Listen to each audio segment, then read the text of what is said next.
Jenna, medically speaking, for your height, your weight puts you in what we call the disgusting range. Fortunately, there are solutions. For example, crystal meth has been shown to be very effective. How important is tooth retention to you? It's pretty important. Things are going to start happening to me now. You've done all the reading. You're a scholar, you're a professor. You've done all the reading. You've done the intellectual heavy lifting. More or less, eat shit and die. You wouldn't know a fact if it begged you all night long. Want to give the wrong impression, because I am very high. Ran up behind him with a hatchet. Smash, smash, smash. Yeah. Care. I'm a libertarian. What I'm getting is, Did you vote for Joe Jorgensen or Trump? Who? Joe Jorgensen. That was the perfect answer. Thank you.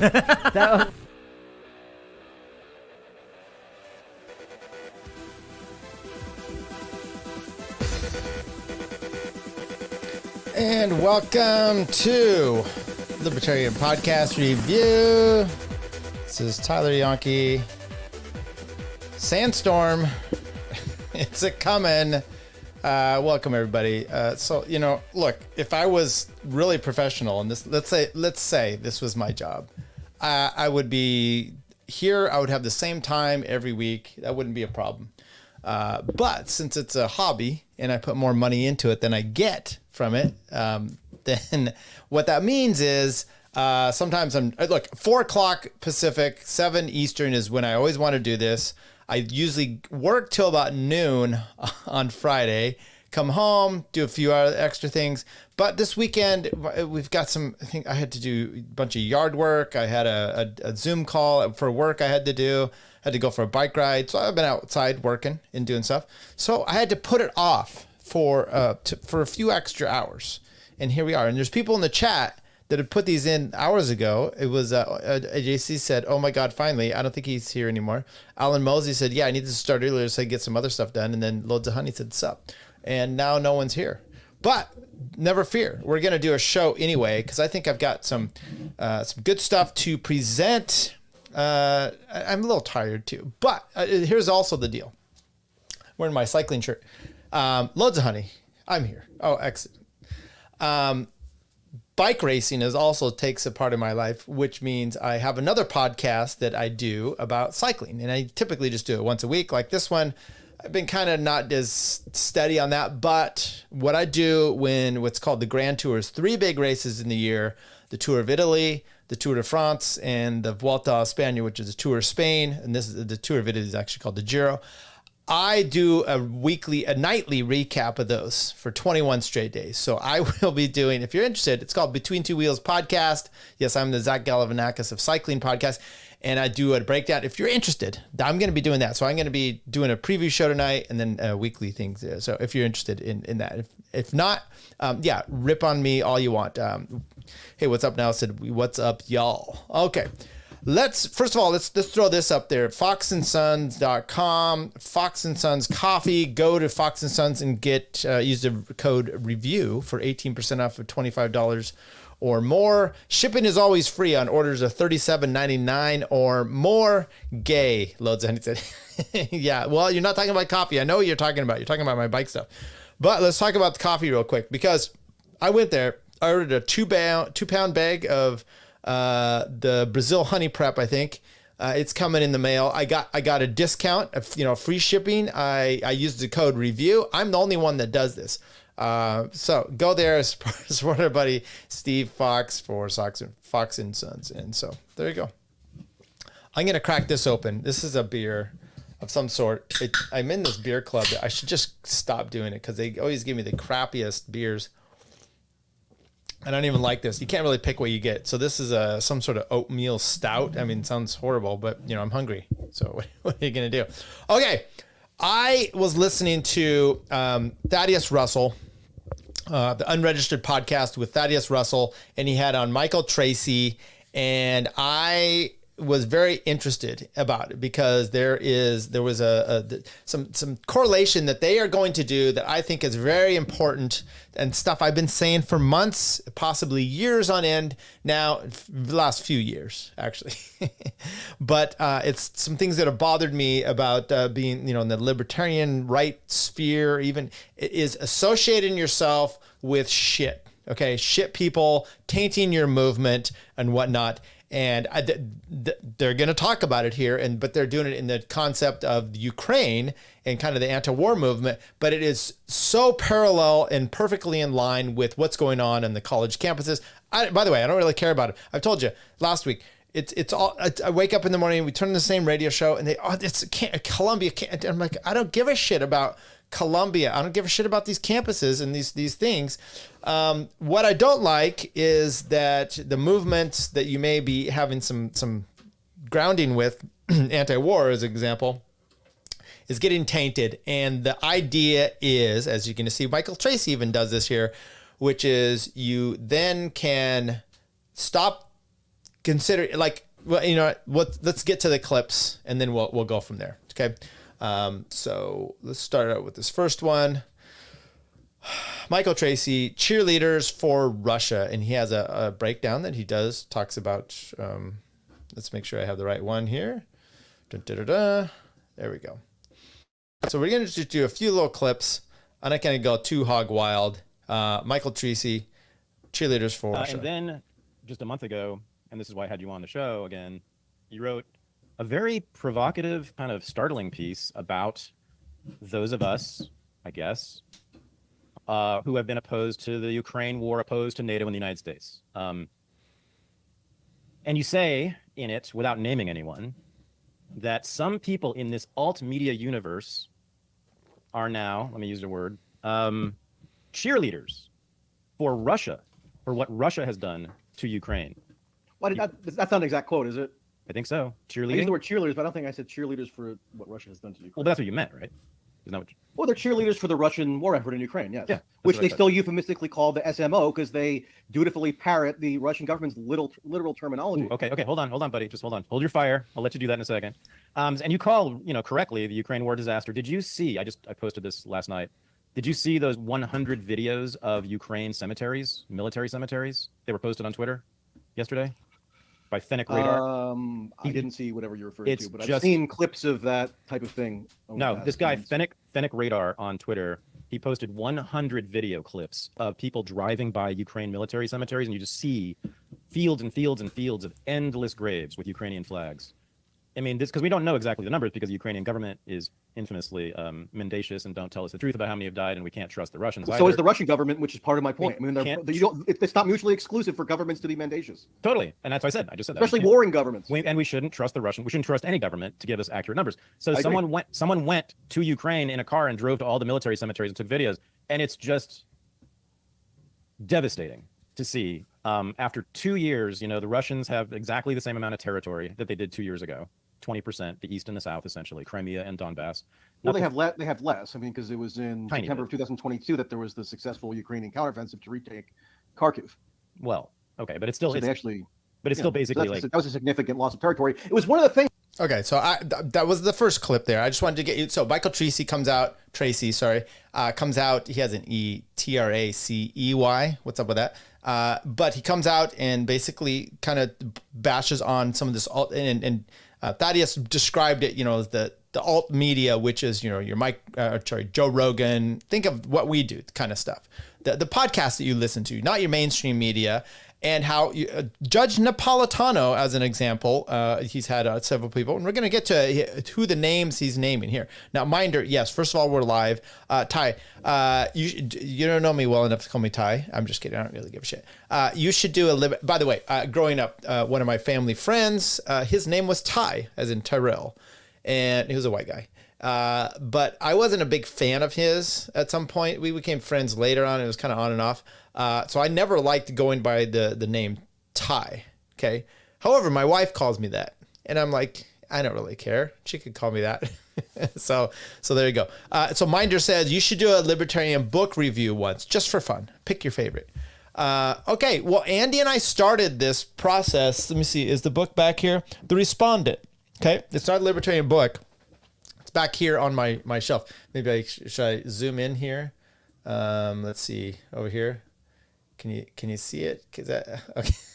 Anyway, the Respondent. We did 1 or 2 segments on that for the show, and then Andy stopped reading, so we never got to it. Yeah, that's not a bad idea, but then I would have to do some read. And by the way, kind of do this with bills and some of the case stuff. You're going to make me read a book? How about an audio book? Will that work? Maybe so. So Minder says that, and some people are in here that, hey, that's a good idea. I haven't acknowledged. Is this even live? It is.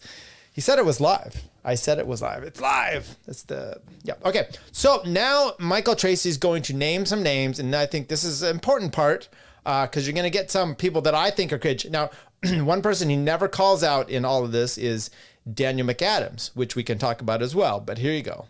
So many of these alt media war pundits confidently assured us could never possibly happen because they had this oracular insight into the nature of war, which is just blown up in their face constantly. I mean, Douglas McGregor, I will name some names. Douglas McGregor, Please. Scott Ritter. These people are just utter charlatans. People are going to get mad when they hear me say that, but really, do yourself a favor and go look at these prophetic sermons that they've delivered over the course of this war. They've been just devastatingly wrong every step of the way. You've probably heard people like that, people, maybe them specifically, or people of that ilk, tell you with the utmost certitude that we could all expect the Ukrainian government to collapse imminently, right? I mean, that's been a trope since the very beginning. So how much longer does the war have to stretch on without the Ukrainian government collapsing before these people are treated like Harold Camping, who was the guy who had his followers hang the billboards around the United States, and he said that on March 21st, 2021, there's going to be the rapture, we're all going to go up to heaven. And then it doesn't. So look, I think there's some important points here, and part of the problem, you listen to this whole interview, which I thought was actually really good.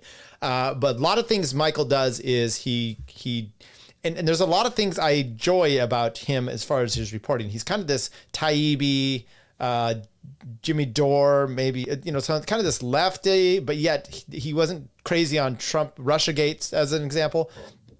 He hasn't been horrible on a lot of these things, but he's still kind of a lefty at heart. And he can't, I think there's problems with lumping everyone together. So he's making some, and that's kind of what Thaddeus is getting at here, which we'll keep talking about. But anyway, it's McGregor, Ritter,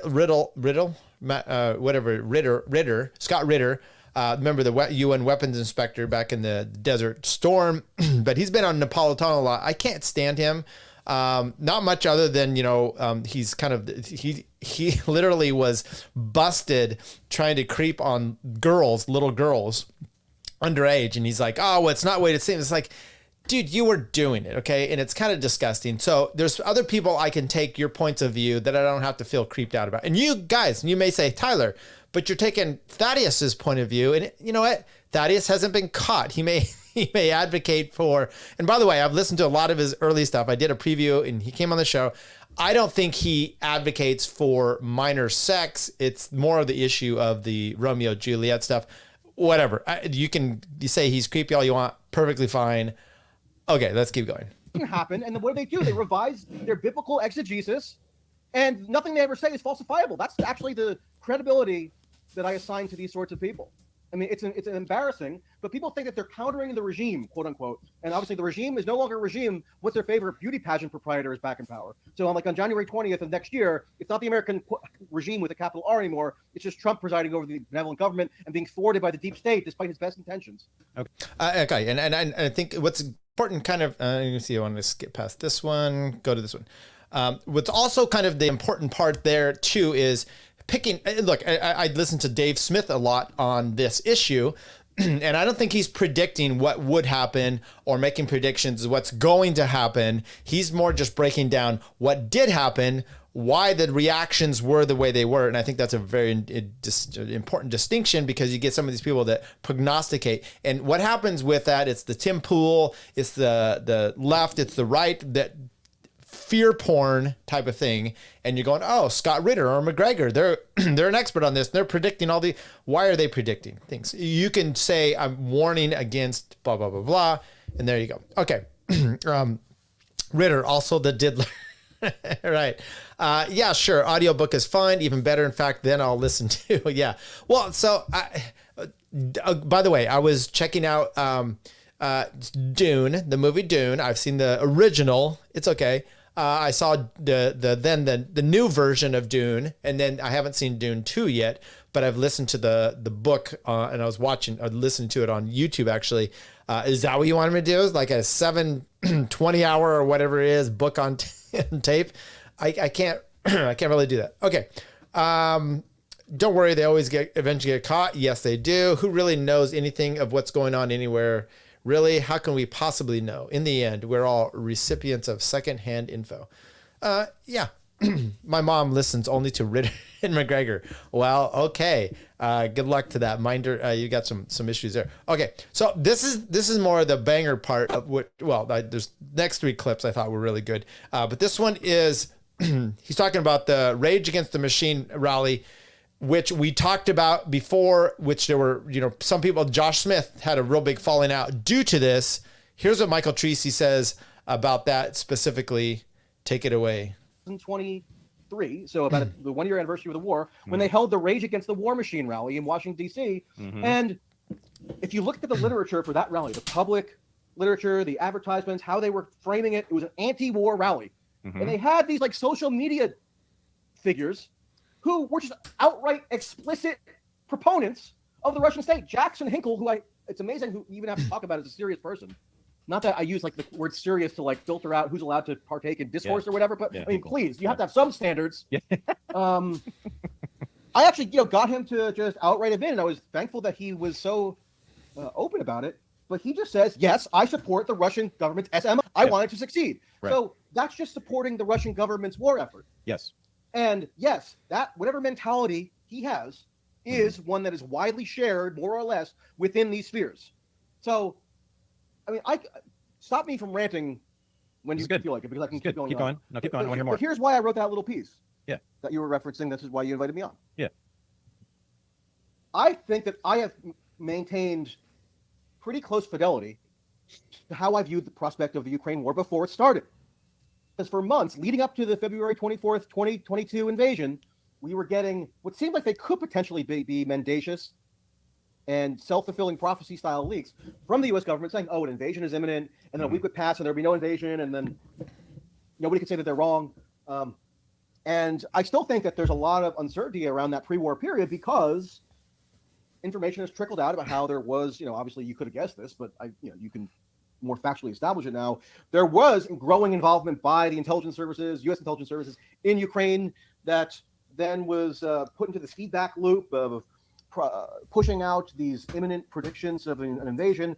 And the reporting that I've seen suggests that the final directive was not issued by Putin until literally hours before. At least Sergei Lavrov, the Russian foreign minister, reportedly did not know that an invasion was imminent until the morning of.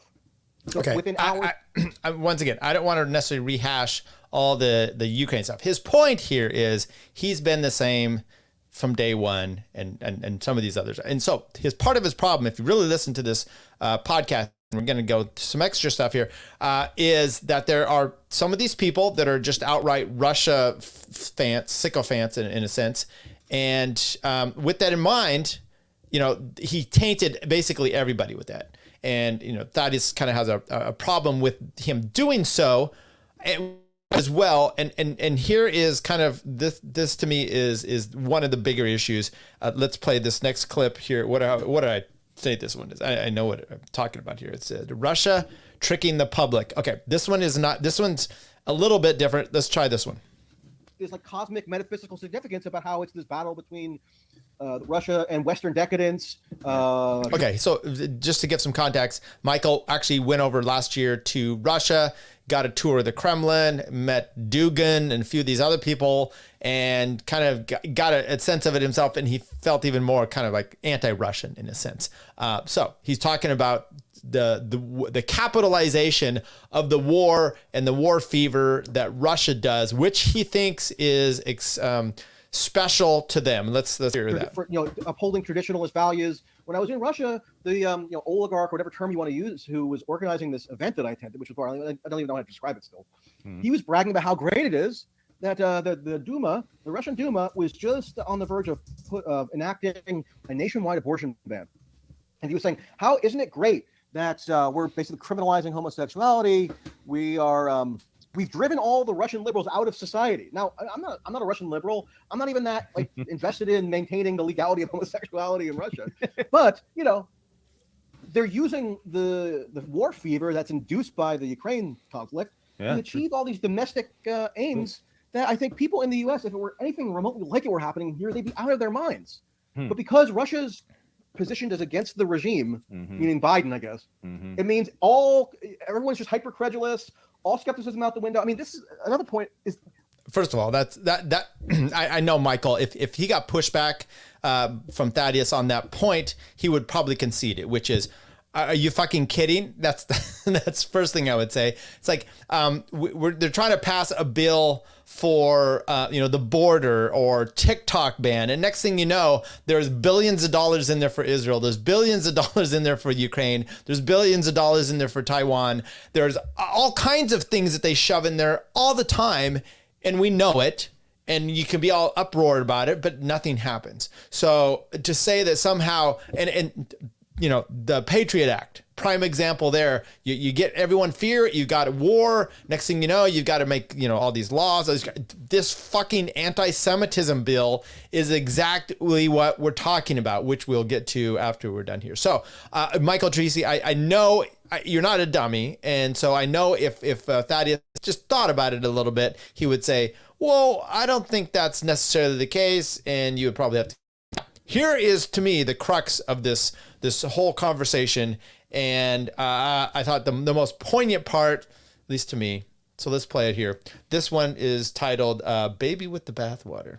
I think you're right about. You're right about Doug McGregor. You're right about Scott Ritter. Scott was on my show a couple times, I think, very early in the war, and then when I realized that he was cheerleading for Russia, for Putin, for kids? I completely distanced myself from him. I will never do anything with him. You're right about them. Jackson Hinkle, my God, when he, after about 6 months, I think, into the war, he was just openly saying, yeah, I'm pro-Putin, the rest of it. Yeah, no, you're totally right. Let me just stop you really quick. No, let me stop you real quick. I want to make a comment about Jackson Hinkle. One, he calls himself like a mega communist or something like that. He is very pro-Russian. He's out there. One night I was driving. I had to go pick up I don't know, remember what the issue was, but I had time in the car alone, and I was on Rumble, and he was doing some live shows. So I'm like, you know what? Let me just check out his stuff. Horrible. One, I mean, you might say, hey, Tyler, your production, your whole show sucks. Fine. I think his is completely just, he's a vacuous person. He's not very smart. It was painful to watch, and I sat there and watched several hours of it, and I got nothing from it. So somehow I don't know, did he show dick pics? I mean, what's the male version of the ethos that somehow gets all the attention? I don't get it. And maybe, and so yes, he gives me the big creep vibes, and JC, but first of all, I know I get distracted here. JC said a 50-part read along with Jose of Dune with Jose. Yeah, possibly so. Alone time. Yeah, come on, don't get creepy there, people. Oops, I almost clicked leave studio. That would have not been good. Okay, let's finish this up. And then yeah. But Ritter and McGregor, I mean, could you name two people who have been more sought after for their supposed expertise within these alt media spheres than those two? You just said you had Ritter on your show several times. I would say the Duran guys, and I would say, okay, well, I don't know as much about them, but let's just focus on those two for the moment. I mean, what could be inferred from the fact that they, in fact, by your own concession, do represent this mindset that I'm describing? It's a problem, and I'm glad you're calling it out, and this is why I had you on the show. I think you're throwing the baby out with the bathwater, though, because what, Michael Tracey, does this tell you? All these idiots who are clearly pro-Putin, pro-Russia, cheerleading for a war, I agree with you. What does that tell you about the war itself? Does it change your position on the war? Well, it's my position on the war in like what respect? Because if the position on the war that you're referring to is on U.S. policy, no, it doesn't change anything about U.S. policy. Then we're good. Yeah, that's right. Which is what that we should just not have any. But then people make it up. Well, what's your position? I have a critique of U.S. policy, which is that it's contributed to this escalatory cycle and gotten us stuck in a perpetual war that could lead to nuclear calamity. And we should not support Ukraine, right? We should not send arms and money. Okay, I'm going to stop there. So when you watch, if you watch this whole thing, Thaddeus Russell makes comparisons of when he was young, growing up, and his parents were communists or whatever, hippies. Well, I think actually his mom was at least a communist. But they were anti-war, and they said his parents would say things like, look, there's people in the Vietnam War protesting. There's people in this movement that are dangerous or crazy. We are not them. We try to separate ourselves out. And there were definitely people that were siding with the Viet Cong. And there were definitely people that would, flash the little red book of Mao. That was a big deal back then. And they were openly, and part of that concept was being like, I'm so against this. Well, if they're for it, the communists, then, for it being like the U.S. involvement in the war, then I'm with them. The problem with that scenario of Vietnam is there was, communist fighting against them. Should we have been involved in there? No. Okay. But I don't think the North or the South, neither one of these were like, it's not the Gaza and Israel situation where you have people in Gaza that really, they can't muster an army. I mean, let's be real. It's just not quite the same thing. And you had a lot of backing of the Russians and the Chinese involved in North Korea. Okay, the point is, the point I'm really trying to make with this is exactly what Thaddeus said there, which is, does it change your opinion? I swear to God, this campus rioting stuff and these protests are not doing good for the Palestinian movement, right? It's making them look shitty. There's a lot of, I heard the guys on the radio this morning, they're like, you never hear, the calls for death. You don't hear those from the Jew side. And I'm like, well, first of all, you do. Okay. You definitely do. But it's getting loud from the other side, and it's not a good situation. So let me finish this up, because I don't think Thaddeus is really quite done here. To Ukraine. Right? I mean, this is going to sound like an invasion. I don't even really go to that level. I offer no prescriptions for what anyone should do. I've detached from the entire American political process. I'm just trying to analyze what they do. And what they have done since February 2022 is escalate the war at every step. That's great. And so has Russia escalated the war in various regards. I mean, here's the point of no return for me, right? At least. All right, I think I'm in with that. And so let me get back to the kind of the concept here, which is your movement. Let's go back to the Rage Against the War Machine. Let's go to these campus protests, all of this stuff.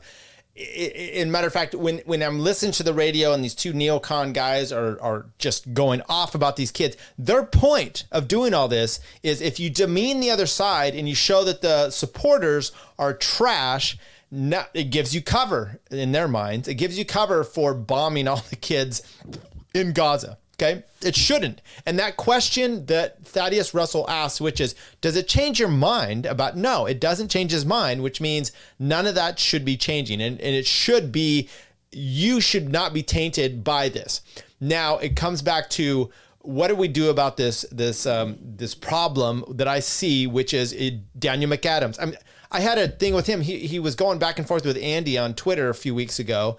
And Andy posted up his shirt and that he had, it's a pro-communist Russian sect in Ukraine. It's their shirt, okay, or their emblem, and he had a shirt on with it. Now he took it down from Twitter, but I had made a copy of it. So did Andy, and Andy posted back up and says like, "Why are you wearing this shirt?" or something, and he gave some stupid comment. And he's like, "You wouldn't even," and then I made a comment, and he's like, "You wouldn't even know what this is about," and I'm like, $100, that's what he said. And I responded immediately like, yeah, I knew, and I forget the name now, but I knew the name, and I responded with the name of the group. And I said, it's what I know. It's this communist group in Ukraine. It's a separatist group.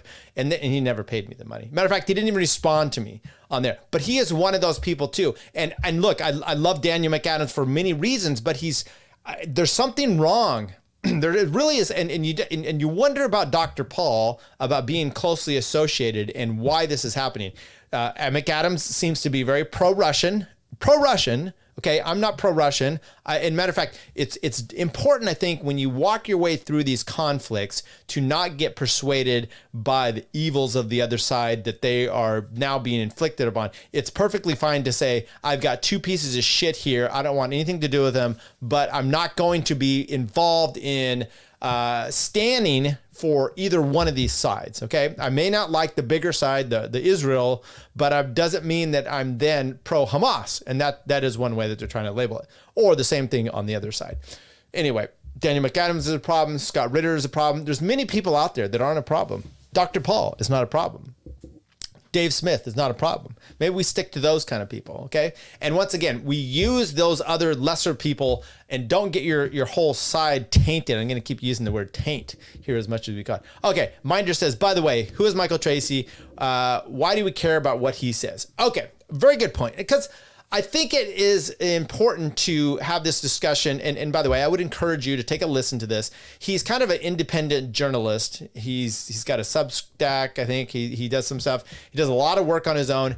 He's a lefty for the most part, I think. But what I like about him was he was very strong. He did a lot of good work about the Russia gate stuff with Trump. He pushed back against it. Okay. And it's important to have those types, you know, the Taibbi and much like him, that are kind of in this realm where they are taking on obvious problems. And you know, he's been good on Israel and Gaza as well, and probably on this anti-Semitism bill. So there's important parts there. And what he said here, I actually thought was important. Okay. I don't take that he seems to lump everybody in there. I don't buy that. But I do think it's important with that conversation that was taking place there of calling out some of these ridiculous people and saying, look, no problem with the not being for Ukraine. I'm not for Russia, but it doesn't mean that I have to be pro-Russia. Okay, I'm still Tyler American. Fuck yeah, you know, that's how we go. JC says the libtard protests are a huge distraction. This is why leftoids always have to be the public face of the anti-war movement in the West. Exactly. Wait, so me being pro-Russia is a bad thing? No, look, it depends on. It depends. Why are you pro-Russia? Are you there for? I mean, come on, it's kind of a bad thing. I mean, come on. I mean, didn't you ever watch Top Gun? All these great movies from the 80s where the Russians were the bad people. Okay, there we go. No, I just think it depends on why you're pro-Russia, if you really are, or what's being, you know, is that part of your ethnicity? Maybe so. But then if you're not living there and that's not your deal anymore, why are you still feeling, you know, some sort of affiliation to that? I mean, I'm German. I mean, you know, it's been years removed from my family coming over from there, but you know, fuck the Germans. That's what I say. Yeah. All right, there we go for that. All right, so the next part is, let's talk. I mean, we're really walking this line of this anti-Semitism because we can't stop it here. So what happened is, there's a bill in Congress and it's being passed, or it did get passed, basically making anti-Semitism like or illegal. I don't know. We'll walk through it, but first we're going to play a few clips of some people that had some ideas with this. This is Anomaly, his tweet here with Matt Walsh of the Daily Wire. So let's make sure if we have it here. It's about a 1:20 clip. Let's take it away, Matt Walsh. The trouble really starts, however, when you scroll down the page a bit and you get to examples of anti-Semitism that this cadre of foreign governments has provided. And there you'll find a number of examples which will have the force of law under this bill, including the following. Quote, these are all examples of anti-Semitism. Accusing the Jews as a people or Israel as a state of inventing or exaggerating the Holocaust. Accusing Jewish citizens of being more loyal to Israel or to the alleged priorities of Jews worldwide than to the interests of their own nations. It's going to be interesting to see when Matt Walsh figures out that not only have Trump, DeSantis, and dozens of Republicans passed this into law years prior, it's already into law, but Ben Shapiro has multiple times tweeted that last hate speech rule that he was just shocked by and completely disagrees with. Ben has tweeted it over the years. Accusing Jewish citizens of being more loyal to Israel or to the alleged priorities of Jews worldwide than to the interests of their own nations. And tweeted it around the same time it was being passed into legislation by Republicans, in which Republican media was suspiciously not only not really reporting on it at all, but accusing everybody of being anti-Semites and committing anti-Semitism who would actually report on it. So good luck, Matt. Hopefully you don't get Candace Owens over there, bro.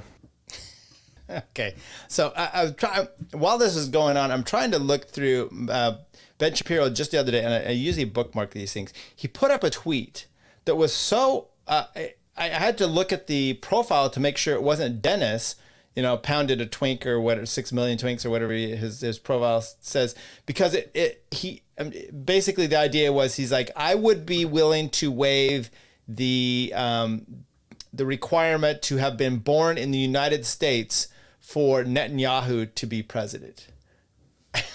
And I was just like, holy shit.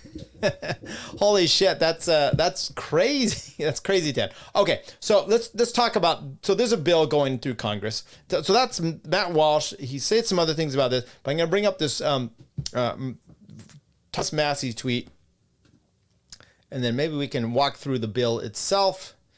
Thomas Massey said today the House will vote on a bill to define anti-Semitism with the intent to increase prosecutions of activity on campuses. The bill has a problem beyond violating the First Amendment, which it does. The definition of anti-Semitism appears nowhere in the bill. So let's take a look at the bill. Oops, then it didn't transfer over on the screen. So let's take a look at the bill. So JC says, wait, that wasn't Dennis? Maybe it was. You know what? Maybe it was. I didn't think it was at the time. I did get, maybe I would have, if I had responded, I would have owed Dennis some $8, right? Okay, HR 6090. This is a bill presented by some total dickwads. One of them is Representative Lawler. We'll get to him. Okay, to provide consideration definition of anti-Semitism set forth by the International Holocaust Remembrance Alliance for the enforcement of federal anti-discrimination laws concerning education programs or activities and for other purposes. So they immediately outsourced the definition to this international IHRA, International Holocaust Remembrance Alliance, which means that they could probably add to it at any point, right? You reference to them and they make the definition instead of codifying it in this bill. That's there you go. Mr. Lawler for himself and on these other fuckers introduced the following bill, which was referenced to the committee in the judiciary to provide for the consideration of a definition of anti-Semitism set forth by the IHRA for the enforcement of federal anti-discrimination laws concerning education programs or activities and for other purposes. So for other purposes is going to be a problem, but it sounds like it's mostly intended. Okay. That tweet was over 10 years old. It definitely wasn't Dennis. Okay. There you go. Thank you. Been justified. Dennis does play the long game. It's true. So maybe find that. Maybe I'll look again and see if I had it in my, I think I had it in my drafts because I was going to make a comment. To provide for, okay, we said that. So to be I think this is for like mostly campus school, like colleges and stuff like this that they're going to do. But it says for other purposes, which means it can be used for anything. And we just saw, look, we just broke down how Trump, I was on Alan Mosley's show. Maybe I should do this real quick. Okay, everyone hit the like button, subscribe to the show, maybe share it around. Maybe pass it around, and this is what I said. Subscribe to the show, like the show, and share it, and praise it unnecessarily, okay? Promote my Tom Woods Week series. It's a playlist we have on YouTube. You can check that. Promote my Leo Frank series with Pete Quinones. That's also a playlist. I was recently on It's Too Late with Alan Mosley, okay? And I broke down some cases there. Sarbanes-Oxley, this is a good example. Go check that out because I did a lot of legal stuff there, which it was exceptional. But Sarbanes-Oxley was a congressional it's a law that was passed by Sarbanes and Oxley, I think around 03-05, due to the Enron Anderson consulting scandal, where they were destroying documents because of the Enron scandal, okay? With that in mind, it makes a lot of financial, destroying evidence is illegal, blah, blah, blah. They are using this to go after Trump now, which you would never think possible. And that went up to the Supreme Court. They had a whole discussion about it. So, and because what happened was, it was January 6th, not Trump. My mistake. There's a lot of stuff going on. It was January 6th. They're using the Sarbanes-Oxley against these people because they are saying it during an official proceeding or interrupting an official proceeding was part of this. And so then they were trying to utilize that for J6 for getting enhancements to make it felonies for the being on the Capitol. Now is interesting because Gorsuch actually reaches out to, to one of the council there, and he's like, so you're saying, would you say that you would use this then for pulling an alarm in Congress? Because Jamal Bowman did that, and he didn't get prosecuted under that statute. That's like a 20-year in jail type of thing. The point I'm getting at is you can see how the intent of the law is then misused or for nefarious reasons or nefarious intent to use it for ways it wasn't actually intended. But when you have little things that say, what does it say, or other purposes, you're going to get a BL into. Okay, so anyway, I was on Alan Mosley's show. We talked about that, so I would go press on you to go watch it. And reason being is it's the same time as Tower Gang. Everyone knows that it's on Tower, when I'm Tower Gang, I'm here. I'm in this spot right here. My lights are usually off because I'm chilling here laughing at the show and I'm producing it. So we got to be there. You can go to my Substack, by the way. When I go there, I usually try to put all the links for the show. You can subscribe there for free, but the good part, maybe at some point, if we build this up, it's a good chat feature. It's kind of like our Telegram chat. So there's always that. And we're going to try to do a little more behind the scenes, some free stuff just for members, but it is free. So, just asking you to subscribe there. It's kind of just another way. By the way, I'm also the Tower Gang producer. So if you have any ideas for talking towers, let me know. Okay, let's get back to the bill. So, short title, this act may be cited as Anti-Semitism Awareness Act of 2023. Speaking of libertarian books, if you've ever read the book, do I have it here? I don't have it here with me. Ayn Rand, Atlas Shrugged. There's bills all over in there they talk about, and the names are Orwellian. It's like the Obamacare, right? What was it? Something about, the cost-effective healthcare act or something like that, which is not at all. Anti-Semitism Awareness Act of 2023. Sense of Congress is a sense of Congress that Title VI of the Civil Rights Act of 1964, by the way, should be abolished, prohibits discrimination on the basis of color, race, color, national origin, or programs activities receiving federal financial assistance. So these would be colleges that they feel that they can reach out to and dictate this anti-Semitism stuff based on the fact that they're giving them money. You see this with highways into different states, which is they can put a tag on funding, and you've got to adhere. This used to be the deal with the 55-mile-an-hour speed limit in the U.S. Federal funding, they dictated you don't get this unless you have a 55-mile-an-hour speed limit in your state, and Nevada was like, fuck you, so they didn't get it, but they didn't get the funding, and that's one way they can do it. While such title does not cover discrimination based solely on religion, individuals who face discrimination based on actual or perceived, there you go, shared ancestry or ethnic characteristics do not lose protection under such title, or others being, and also being members of a group that share a common religion. Discrimination against Jews may rise to a violation of such title. So you may have some problems with this law for many reasons. One is it's not the same to everybody, right? It's specific to a group, and it could come under some First Amendment problems. May rise to the violation of such title when the discrimination is based on color, race, color, national origin, which can include discrimination based on actual and perceived shared ancestry, ethnic characteristics. It is the policy of the United States to enforce such title against prohibited forms of discrimination rooted in anti-Semitism as vigorously as against all other forms of discrimination prohibited by such title, and also noted in the U.S. national strategy to counter anti-Semitism issued by the White House on May 25, 2023. It is critical to increase awareness and understanding of anti-Semitism, including its threat to America. There's no threat. Well, there is a threat. No, there's no anti-Semitism threat. There's a threat to America, though, based on one of these people perceived groups in here. Improve safety and security for Jewish communities.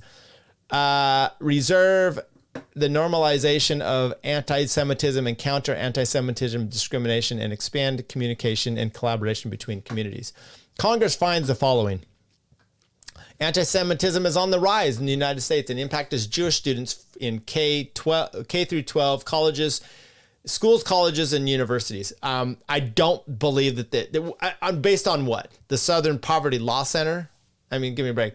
The International Holocaust Remembrance Alliance, referred to as IHRA, working definition of anti-Semitism, is a vital tool which helps individuals understand and identify the various manifestations of anti-Semitism. Once again, it's not in here. So you've got to then go to the IHRA for their definition, which could change. It could simply be, who knows what it could be. December 11, 2019, Executive Order 13899 extended protections against discrimination under the Civil Rights Act of 1964 to individuals subjected to anti-Semitism on college and university campuses, tasked federal agencies to consider the IRHA working definition of anti-Semitism when enforcing Title VI of such act. Now, look, this is going to college campuses under the Civil Rights Act, Title VI. And I made a note on Twitter, which is, blows me away that it doesn't actually, go viral for these brilliant comments. But remember the Title IX problems, and Betsy DeVos that got in there under Trump, and she stripped those down. There were boys that were, remember, 4 out of 5 girls are getting raped, and people are sending their daughters to these rape camps. You'd think, but yeah, those statistics are completely made up. And then there's the due process that you have on college campuses through Title IX was just completely screwy based on Obama's administration. And Trump, to his credit, and Betsy DeVos actually repealed a lot of that. It went back into effect, by the way. But then you have these Republicans complaining about that and then doing just the same exact thing here. Okay, so fuck you if you're going to have, any of these Republicans, except for Massey, perhaps, complaining about any of that. The use and alternative definitions of anti-Semitism impairs enforcement efforts by adding multiple standards and may fail to identify many of the modern manifestations of fuck you. The White House released the first ever United States national strategy to counter anti-Semitism May 25, 2023, making clear that the fight against this hate is a national, bipartisan priority that must be successfully conducted through a whole of government and society approach. Here's why I laugh. You may be a Jewish person out there going, Tyler, you're very insensitive. No, what I'm laughing about is the same things under Trump, building up, racial tensions, that there's a white supremacy issue, that there's an actual perceived. This is an elite problem. We're talking about Columbia University. We're talking about UCLA. I have 3 of my 4 kids go to college. 0 protests on those 3 kids' campuses, right? Because they're not going to these elite hoity-toity. You've got Jewish victims, you've got Palestinian victims on these campuses, and I understand the kids are crying out there. And I think there's a lot of bad actors involved. Just the Hinkles, the Scott Ritter types in this other movement. There's similar types of people, and they're not good actors. I believe they're actually trying to cause problems. They're just saying kill the Jew or whatever, or maybe they're rightly upset.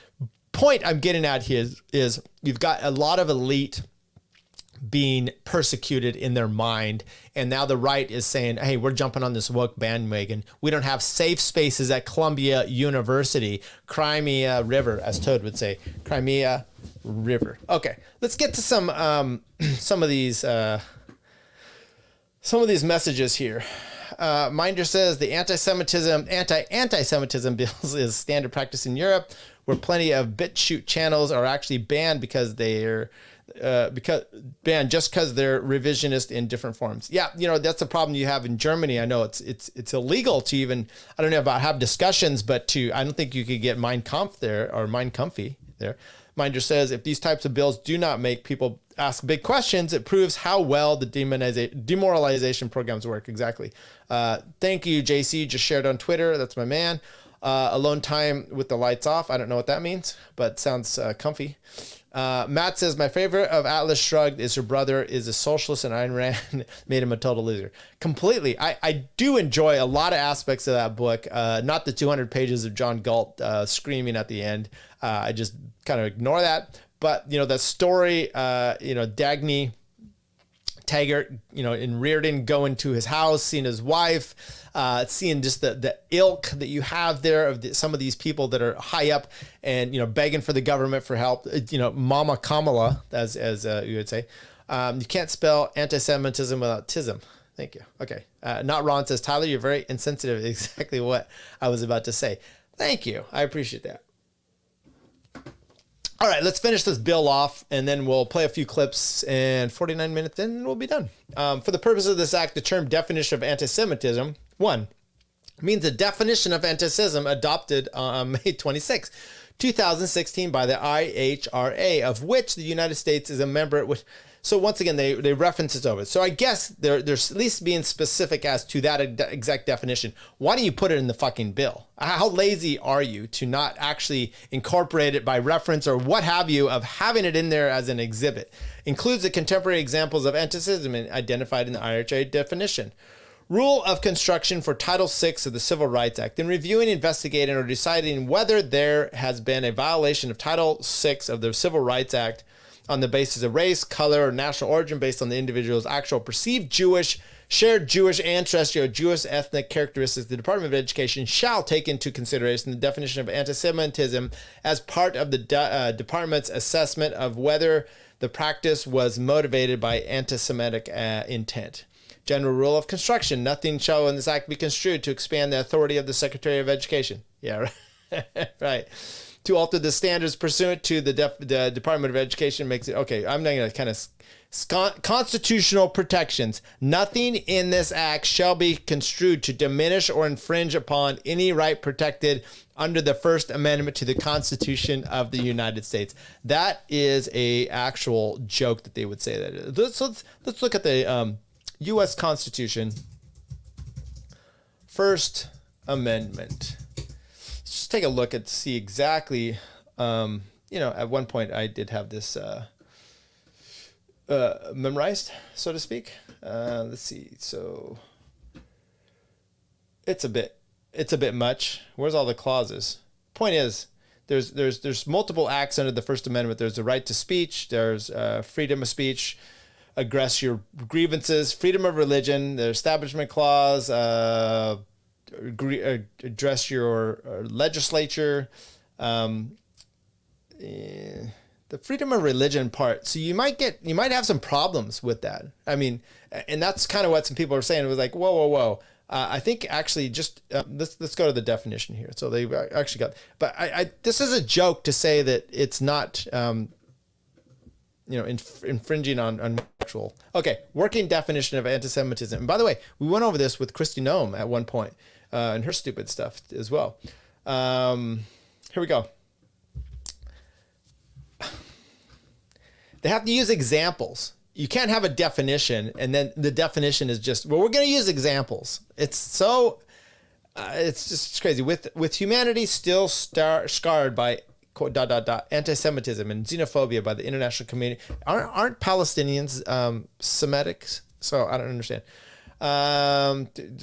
Responsible for those evils. The Committee on Anti-Semitism and Holocaust Denial called the IRHRA plenary in Budapest 2015 to adopt the following working definition of anti-Semitism. Adopt the following non-legally binding, but it is now legally binding. Anti-Semitism is a certain perception of Jews, which may be expressed as hatred towards Jews. Okay.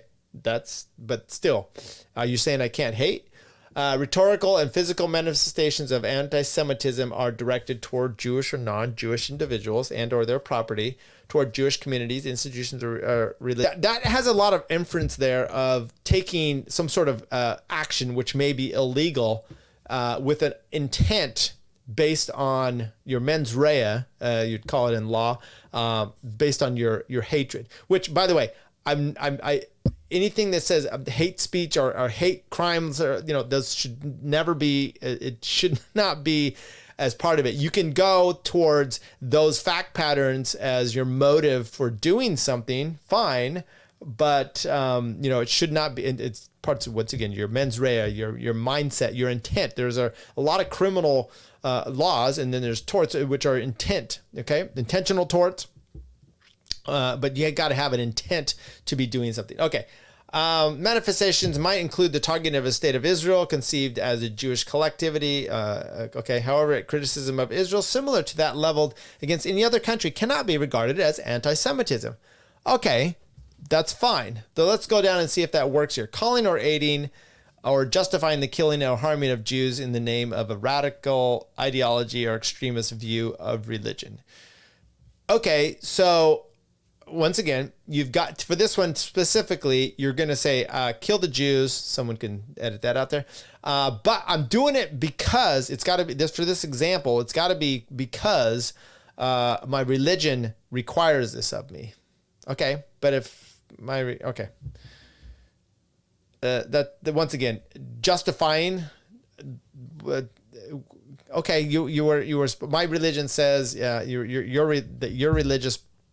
religion should be put down. I mean, isn't that what they say? They being the Jews, isn't that kind of their perception of some other religions too? Making mendacious, dehumanizing, demonizing, and stereotypical allegations about Jews, such as the power of Jews as a collective, such as expressly but not exclusively the myth about a world Jewish conspiracy or Jews controlling the media. Okay, I'm not big onto that one. I know a lot of people are. I don't really give a shit. Accusing Jews as people of being responsible for real or imagined wrongdoing committed by a single Jewish person. Okay, if it's a single one, then it's just that person you hate, right? Or maybe you blame him. Like Leo Frank.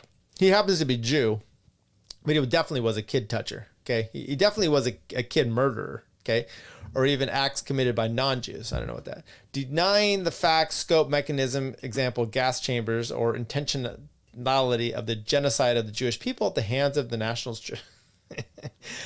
This one cracks me up. It's like, I don't know. I mean, why does it matter? Why are you so touchy? Why are you so touchy about how things did happen in this World War II, which was, I believe shit happened and it wasn't good.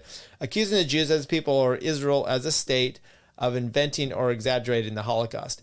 I don't know. You just said I could say things up here about the state of Israel that I would say about other ones. I mean, there's a lot of other countries that I think, the Russians, they exaggerated a lot of shit during the Soviet Union, and the Chinese do as well.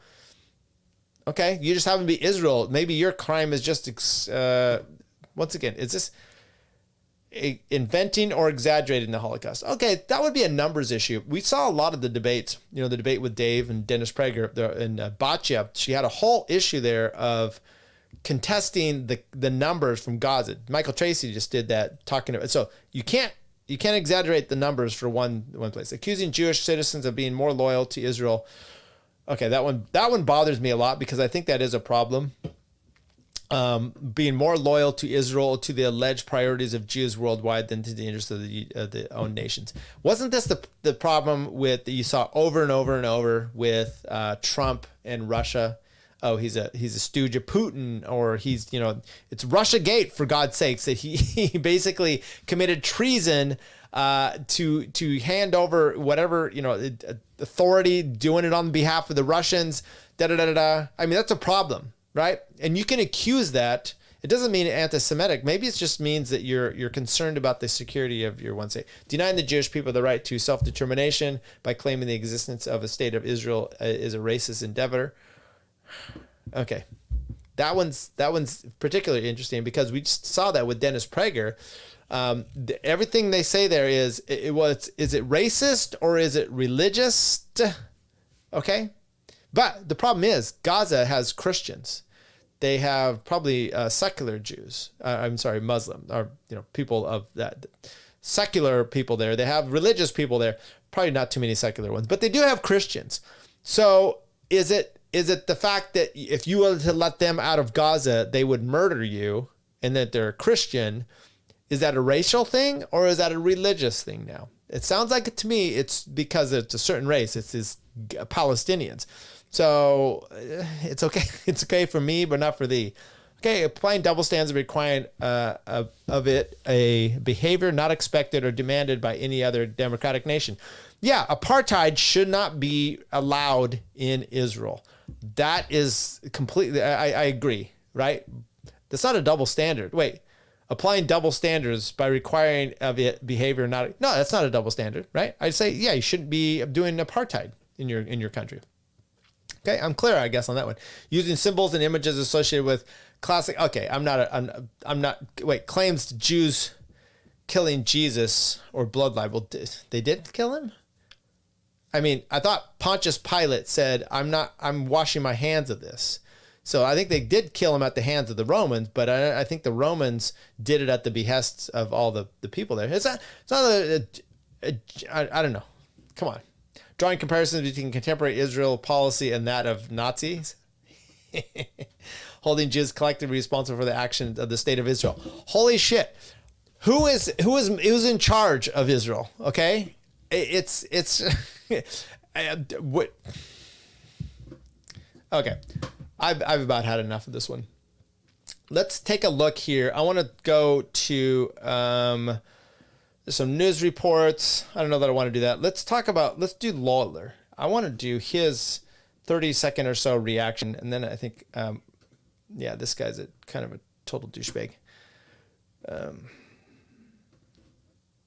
Okay, this is the guy that presented this up here. And you guys are like, Tyler, why are you doing so hard here? Well, my problem is, and look, it's not, if this was coming about and they were saying you can't say anything against the Russians, or the Ukrainians, or anybody else, I'd be like, just fuck off. Why the thing that's most, I expect this from the left, completely expect this because this is woke and they want their safe spaces. I'm just shocked that it's happening here.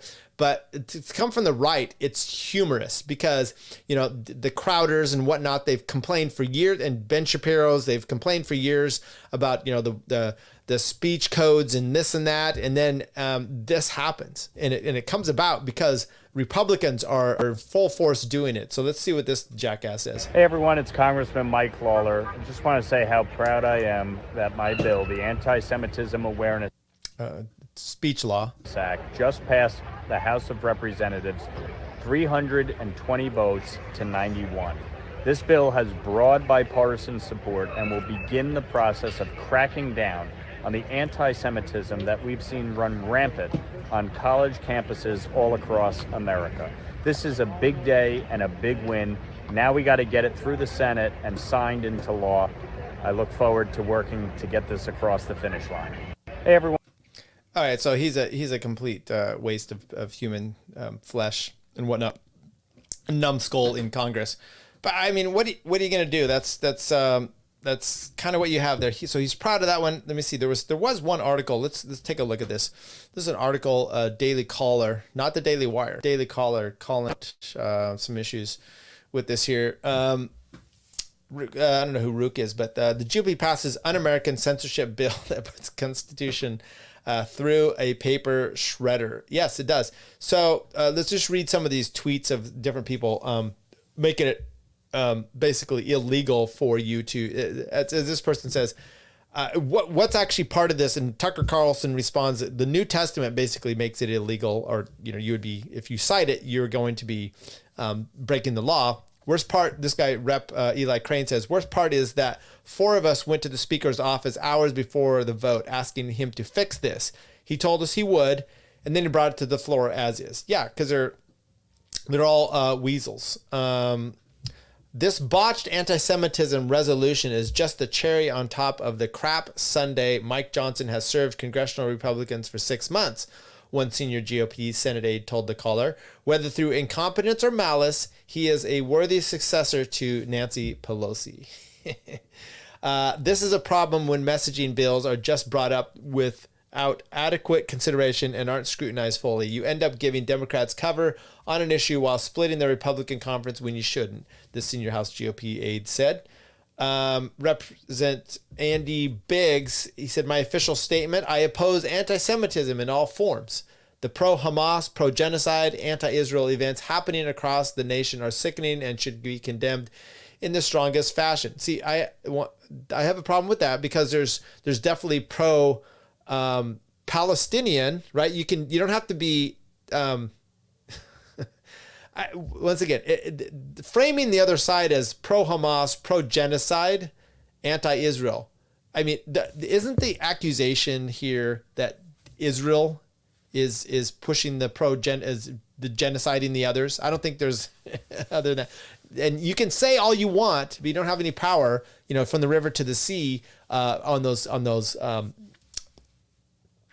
on those protests, but that's not going to happen. But this bill is a little more than an effort to score political points and is so poorly drafted that it violates the Constitution and could have serious ramifications for the Christian community. For a matter as serious as this, the House should have considered the bill through regular order where those concerns could have been considered and alleviated. The passage of H.R. 6090 is the DC cartel's latest attack on the Constitution. We must quickly right this ship before the uniparty tramples the Constitution once and for all. So good for him for saying that, but he still takes in a lot of problems with some of his conversation there. In reviewing okay, that's part of the bill. I don't want to get to there. Anti-Semitism has no place in our country. This is Rep. Andrew Clyde. But Congress shouldn't respond to anti-Semitism protests by passing legislation that violates the First Amendment, especially when the bill refers to the Christian scriptures as anti-Semitic. I voted no. So see if we can take a look here at what this is actually saying here. So that's part of the bill. I don't want that one. I was going to see if... No, we don't have that one either. Okay, let's keep going. He has a similar statement. Chip Roy is pretty good. The ability of the government to police thought, to police speech. You are empowering that which should never be empowered. Yeah, and Gerald Nadler, I mean, he's a Jew and New York Democrat and spoke yesterday in opposition to the Anti-Semitism Awareness Act, stating that as someone who is a longtime champion of protecting freedom of speech, I must oppose this misguided bill. It's crazy that someone like him comes out against it. And then, Mike Lee, at least, good for him. Significant First Amendment issues are addressed. Anti-Semitism is a vile ideology deserving of condemnation. Unfortunately, the resolution before the Senate has significant First Amendment issues, which I am working to fix now. I look forward to, and don't fix it. I mean, that's ridiculous. Just stop it with your woke mindset here. Okay. Tyler, thank you for pointing this out, says Not Ron. I am pro-Palpatinian, but hate these Marxist protesters. Palpatinian. So you're throwing a Star Wars thing at me? Let's see what else we have. It's wild the Jews are the only group to have the hate speech bill, but you'll violate the bill if you state that they have an outsized control. Total doublethink, yeah. I thought Palestinians were Semites who converted to avoid taxes. Maybe. All right, guys. Look, I mean, oh wait, we got a comment here on Rumble, and somehow it doesn't pop over on mine like it does when we on Tower Gang. So I'm gonna post it up here for everyone to see. Okay, I haven't even read it yet. Northside says those dumb WAP battalions got conned into killing Jesus by the Jews counselor. Okay. Okay. Book review, possibly. I need guests. Okay, people. This is where I've gone with this one. We're gonna need some guests on this show. My biggest problem is I'm busy. Okay. And I love to do solo shows. I wish Andy was in here. We'd have a good conversation. But Andy's kind of a piece of shit, and he knocked up his baby mama. They're now engaged. They moved in together. Life's going pretty good for him. I appreciate that. Okay. But I still would appreciate if he had internet and was able to join me. But he's not. So we're going to have to get some guests in here. We had Brad Binkley. That was fantastic. Alan Mosley was in here. We had Steve Fox, of course. Tom Woods promised to come on, ghosting me. Nick Gillespie promised to come on, ghosting me. So at this point, we're sitting by. We're not really sure what to do. But what we will do is pay Darude Sandstorm. All right, everybody. Hope you have a good weekend. And we'll be back. If you guys come up with some clips, like maybe a podcast you listen to, and you're like, hey, I'd like you to check this out, send it over to me. Tyler Yonke, TYLER, JANKE on Twitter, and I will definitely get that. Thanks again, everyone, for joining us. Till next week. See ya. Things are going to start happening to me now. You've done all the reading. You're a scholar. You're a professor. You've done all the reading. You've done the intellectual heavy lifting. More or less, eat shit and die. You wouldn't know a fact if it begged you all night long. Want to like, give the wrong impression because I am very high. Ran up behind him with a hatchet. Smash, smash, smash. Yeah. Care. I'm a libertarian. What I'm getting is, Did you vote for Joe Jorgensen or Trump? Who? Joe Jorgensen. That was the perfect answer. Thank you. That was...